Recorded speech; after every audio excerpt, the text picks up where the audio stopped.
Wala nang intro-intro. Takang-taka yung tatlo kung ano bang pinag-uusapan nila. Kasi wala naman silang ideya eh. Hanggang sa binanggit ni Mamang yung Mar Kupo. Nanlaki ang mata ng nanay ng lola ko kasi pamilyar siya sa kwento nun at kung papaano kinalaban at nahirapan si Mamang doon. Agad na tanong nito kay Mamang, "Mang, patay na yon, di ba?" Umiling lang si Mamang. Tapos ayun na.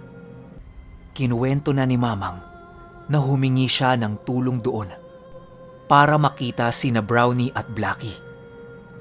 At ang naging daan para makita niya yon ay si Tatay Fernando.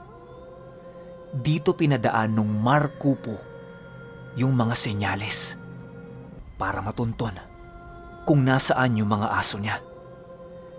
Yung lola ko takang-taka sa nanay niya kasi bigla itong nataranta.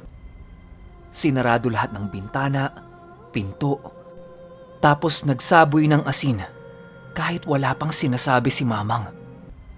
Ang malupit pa nito, hinanda pa niya yung binakuko niya. Tanong ng lola ko sa nanay niya, "Bakit ganyan kakatakot? Ano bang meron dun?" Nakwento nitong nanay niya, nakapatay si Mamang ng dalawa sa mga lahi nito. Tapos galit na galit yung hari nila. Gustong gumanti kay Mamang. Ang kaso lang, hindi nila kaya si Mamang. Kaya yung pinakamalapit kay Mamang na bata ang ginawa nilang biktima. Ang masakit pa nito, kapitbahay ni Mamang yung kinuha nung hari nila. Tapos yung batang yon, hindi na nila nakita.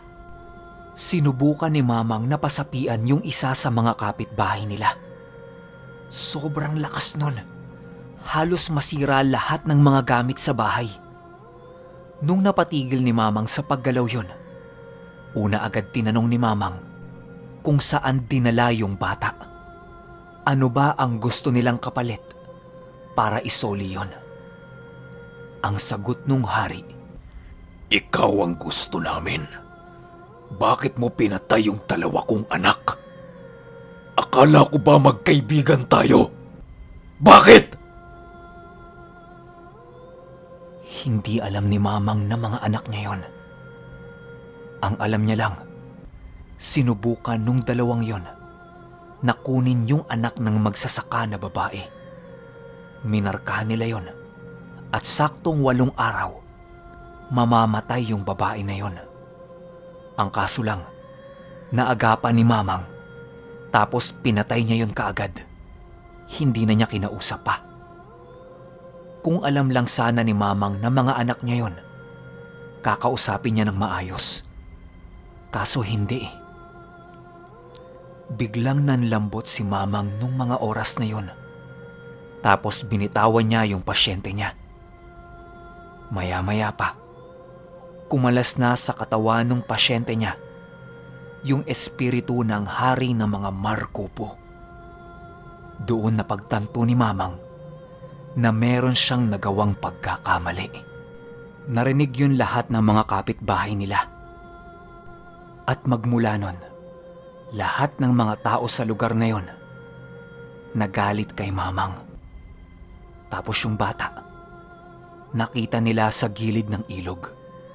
Pero wala na itong buhay. Kaya umalis si Mamang sa lugar na yon.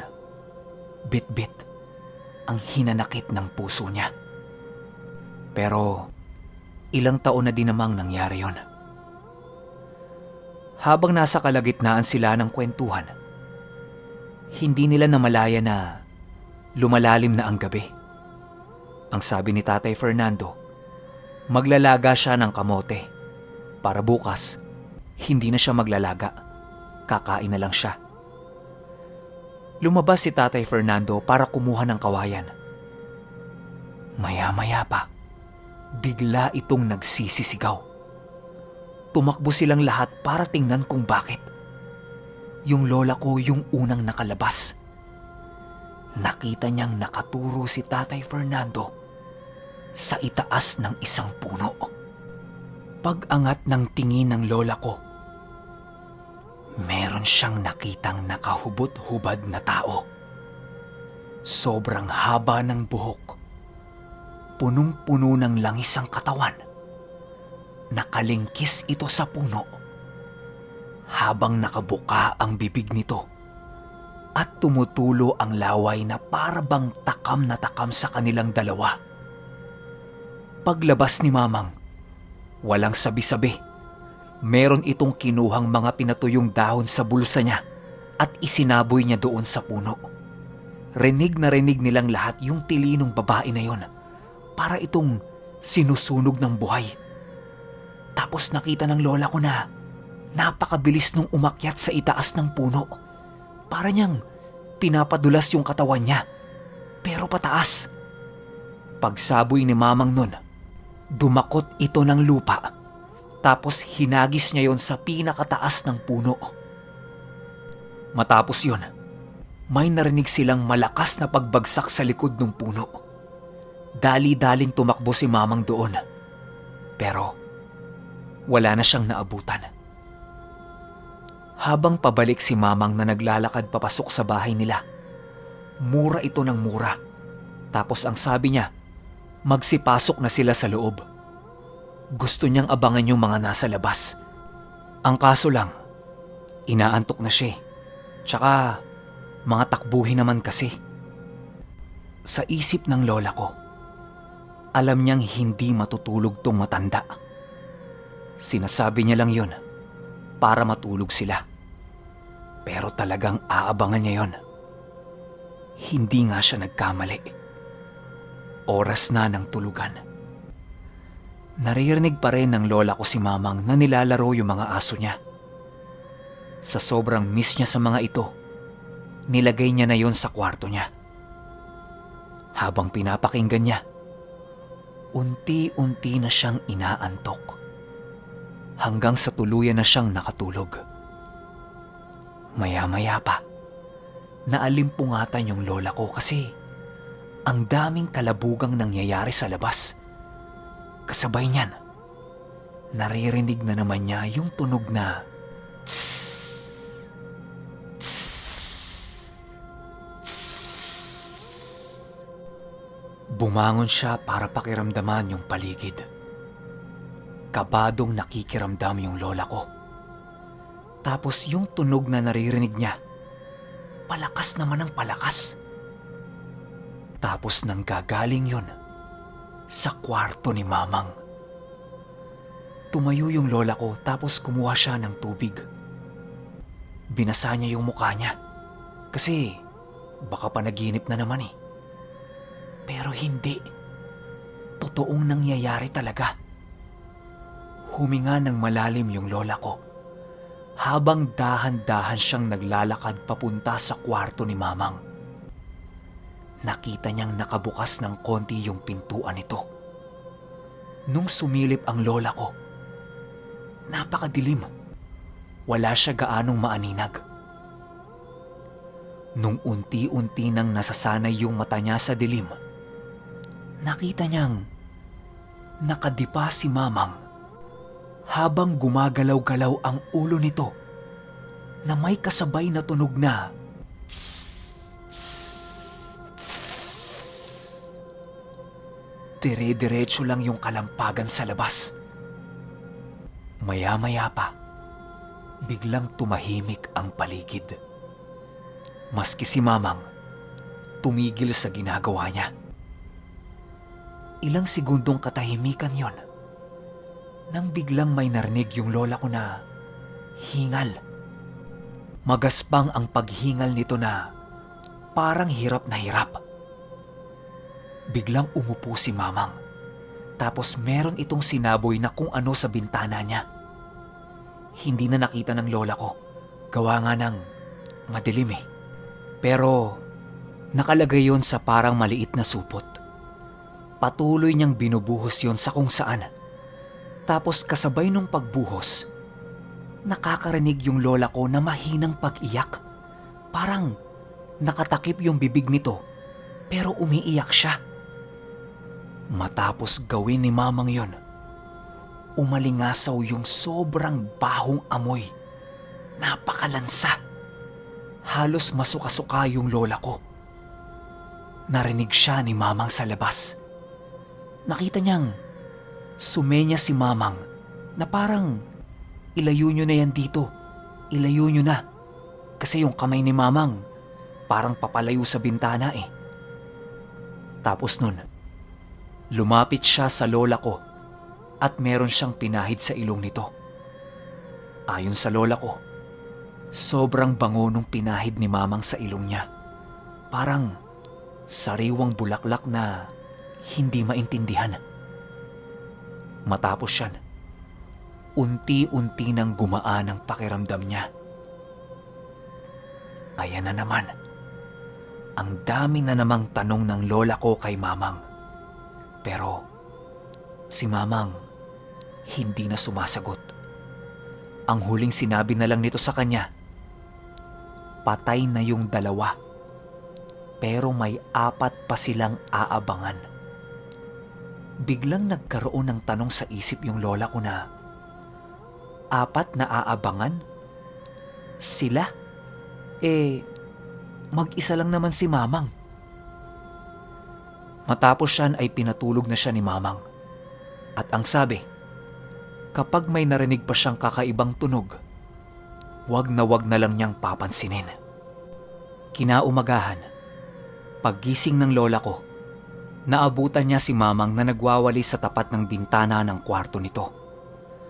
Tapos meron siyang dinadakot na parang putik.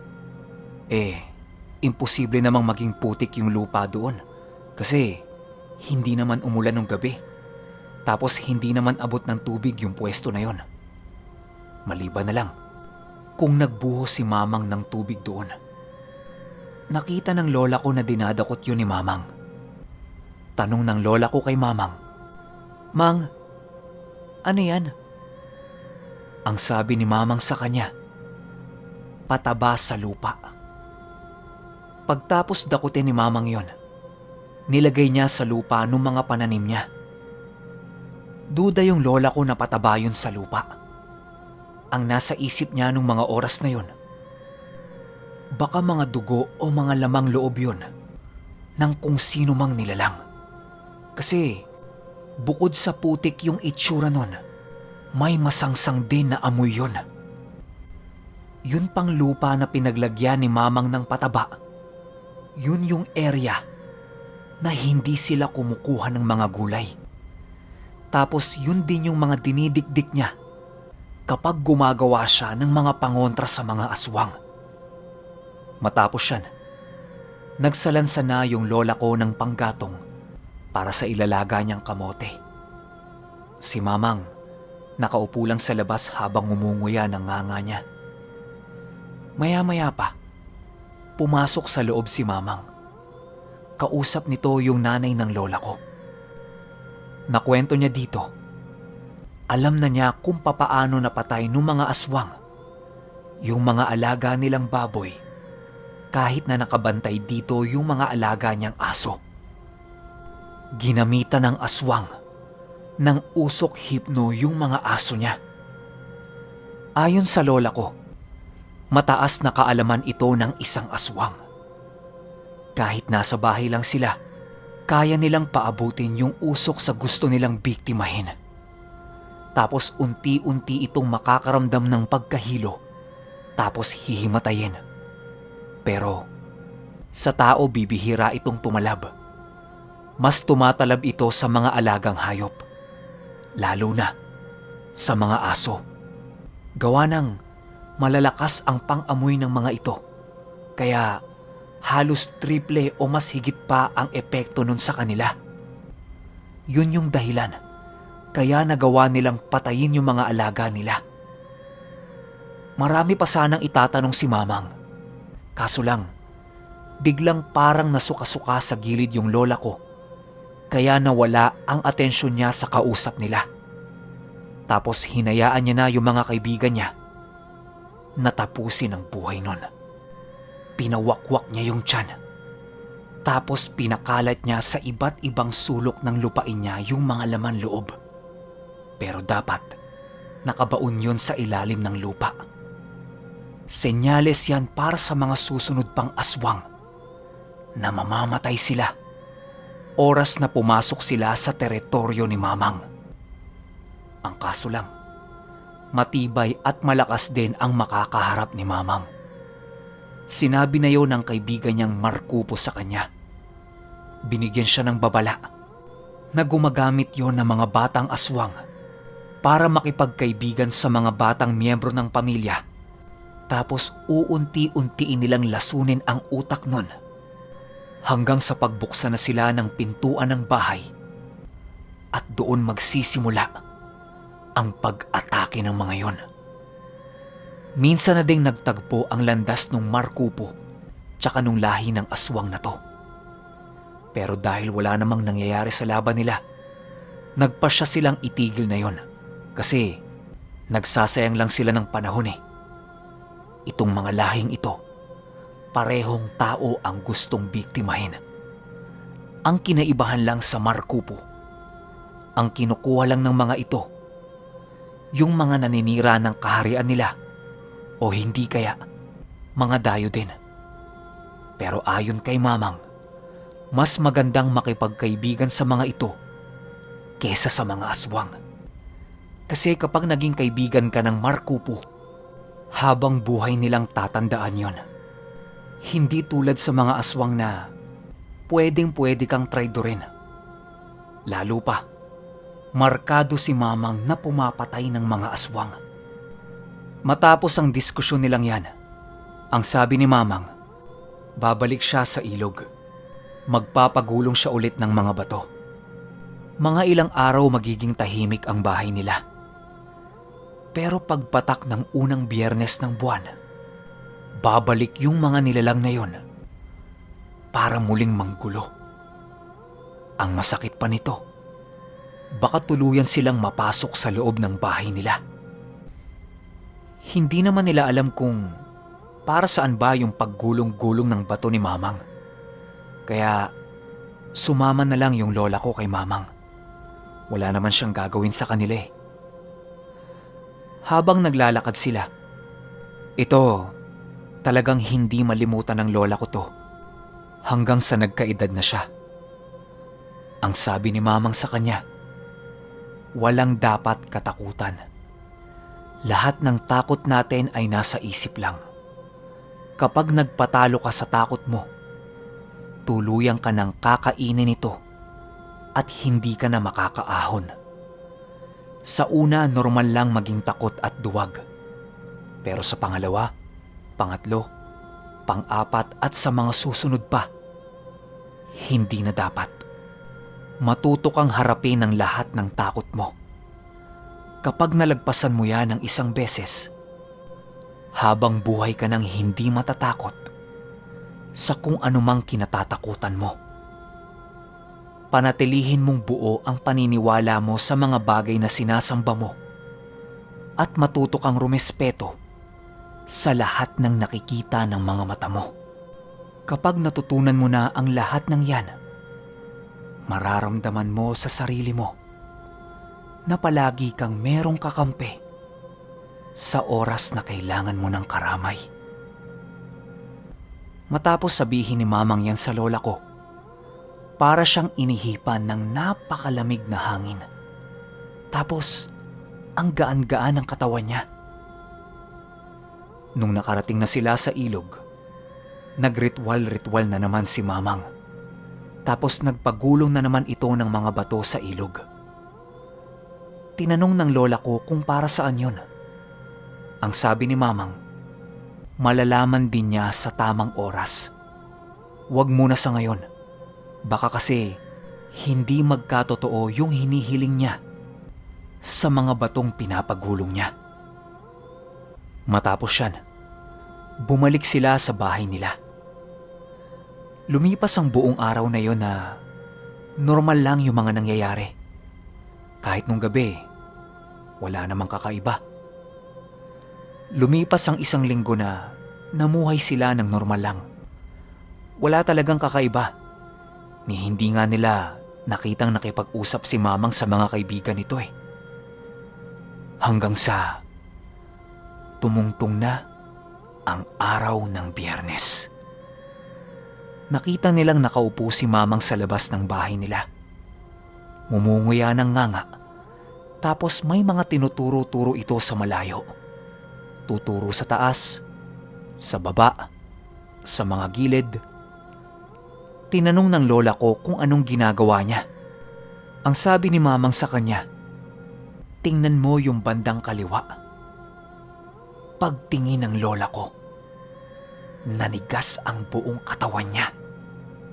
Nagtaasan ang lahat ng balahibo niya. Tapos hindi niya magalaw yung panga niya sa sobrang tigas nun. Dahil ang nakita ng lola ko ay yung malaking ahas na nakita niya sa panaginip niya. Napakalaki ng nilalang na ito. Parang 5 puno ng saging ang haba, tapos napakalapad ng katawan. Kayang-kaya siyang lunukin ng buo nun. Nakita ng lola ko na kung saan tumuturo si Mamang, sumusunod yung nilalang na yon. Ang huli nitong ginawa, tumayo sa harapan niya, tapos ibinuka yung parang tenga niya sa gilid. Sobrang laki nun, tapos pulang-pula yung kulay. Parang kakasya ang 2 tao. Bumalik lang siya sa pagiging normal niya nung tapikin siya ng kawayan ni Mamang. Nagulat na lang siya. Nakaupo siya sa tabi ni Mamang at may hawak-hawak na kamote. Ang sabi ni Mamang sa kanya, "Okay, alam ko nabuisit na naman kayo kasi narinig niyo yung okay. Ibig sabihin kasi nun, putol na naman yung kwento tapos bitin na naman kayo. Ay, alam nyo, sobrang sorry kung lagi kayong nabibitin kasi mahaba pa to. Siguro kalahati pa lang to or mga 3/4 kasi meron pa rito eh. Meron pa akong 6,000 words pa to. So kung gagawin ko ngayon to, mamamalat ako. Tapos hindi na naman ako makakapagkwento sa ibang araw. Kaya ang ginagawa ko, every makaka 20 minutes ako, kinakat ko siya para meron ulit akong energy. Iinom ako ng maraming tubig. Tapos papakiramdaman ko yung sarili ko. Kapag kaya ko pang mag-narrate, papasadahan ko. Pero syempre kapag hindi na, pahinga na para bukas, kondisyon na naman yung boses ko. So paano? Hanggang dito na lang muna. Kita-kits tayo sa susunod na kwento. Salamat. Nga pala, may live stream ako mamayang 6 p.m. Sana maraming manood. Salamat.